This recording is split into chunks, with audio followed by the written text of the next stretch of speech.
new strategy?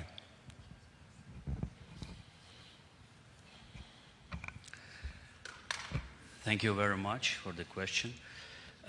In fact, we have had already for the long time plan to extend the Southern Gas Corridor, as it has already been here widely discussed, because of the several factors.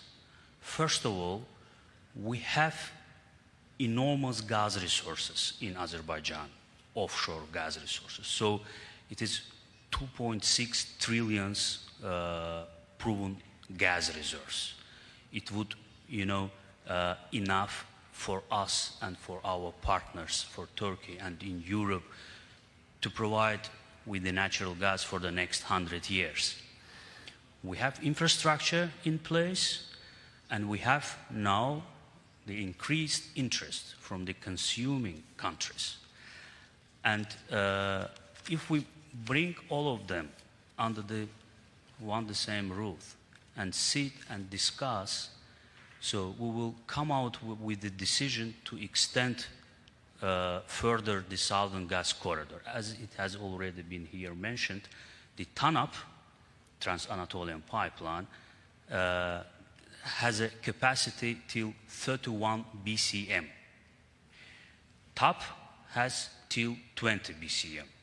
So I am not talking about the long-term, the perspectives and projects. It can be done in a mid-term, the perspective. But we have to also understand that the gas is the commodity, natural gas is the commodity that cannot be extracted and delivered overnight. So we cannot act in a way that today there is a enhanced need for natural gas, tomorrow we add some more volumes to there. We can do it, and we do it for our neighboring countries in our vicinity, and we did it, for example, with Turkey when the Turkish-Iranian pipeline was technically disrupted. We did it, but we cannot provide for the big volumes for Europe. We have to have good planning for that. We are ready for that, and we have already established a dialogue with the European Union and the other interested parties, the consuming countries, and of course with our brotherly country, Turkey, and we will work on it. Thank you. And I think following up here, there's an important point on market design. The gas the infrastructure is there, the gas is in the ground, but the European Union decided no more long-term contracts, it should all be spot market, but that doesn't work with the gas industry. You have to be able, you have to plan and to buy the gas ahead of time. And if we look at the 10 points that Europe, the EU, the Commission has published about how to change and to encourage its energy security, it actually kept no long-term contracts as part of the points. But it's a very fundamental issue that Europe's really going to need to change if it wants to provide for its energy security. So I think, believe it or not, an hour has gone by. Obviously, we have a lot of important issues. I'd like to give each of our panelists a final moment of, Matt, can you what should we be doing? Sure. Well, I just would like to comment really briefly on the European Union, building on what you said, and to wrap up my thoughts. So for years, we in Washington were pushing our allies in the EU to focus more on diversifying their supplies of energy, and really of natural gas. And in the beginning, they didn't want to hear it. And I remember going to see a deputy minister of economy in Germany who very politely showed me the door and said, "Stay out of our business." That's changed. And what I heard President of the European Commission von der Leyen saying yesterday at the meeting in Versailles was really encouraging. So she seems to be thinking about all these things we're talking about. She said that we need to diversify European sources of supply, which has been our mantra.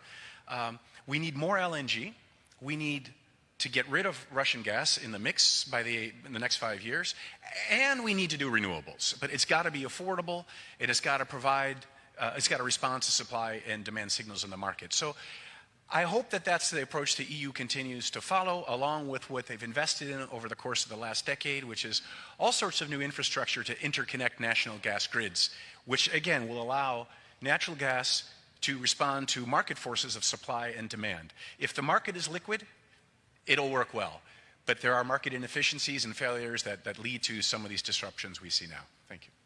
And you know, even on the issue of market design, the spot markets actually gave more power to the swing producer. Yes, that it's so. Minister Shahbazov, your final comments.